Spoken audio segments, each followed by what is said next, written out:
2047కి $3 trillion economy ఇక తెలంగాణ రాష్ట్రాన్ని ముందుకు నడిపించాలని మేము భావిస్తున్నాం.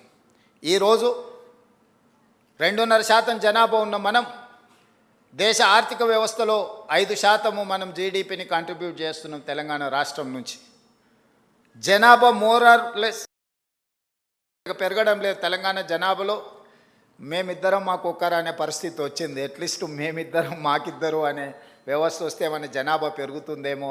ఒకప్పటి ప్రభుత్వ విధానం వల్ల, కుటుంబ నియంత్రణ వల్ల తెలంగాణలో ఉండే పాపులేషన్ స్టెబిలైజ్ అయిపోయింది, పెద్దగా పెరగడం లేదు.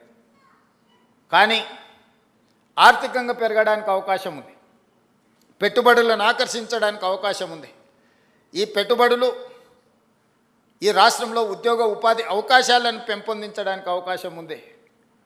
తద్వారా బలమైన ఆర్థిక వ్యవస్థగా రాణించి ఈరోజు $200 బిలియన్ ఎకానమీగా ఉన్న తెలంగాణ ఆర్థిక వ్యవస్థను 8 సంవత్సరాలలో $1 ట్రిలియన్ ఎకానమీగా మార్చాలి. ఈ దేశ ఆదాయంలో ఈరోజు 5% తెలంగాణ నుంచి భాగస్వామ్యం ఉంటే 2047 నాటికి 10%కి మనం పెంచాలనే లక్ష్యంతో ఈరోజు తెలంగాణ రాష్ట్ర ప్రభుత్వం పనిచేస్తుంది. దానికి సంబంధించిన బృహత్తరమైన ప్రణాళికలను తెలంగాణ రాష్ట్రం సిద్ధం చేసుకున్నది.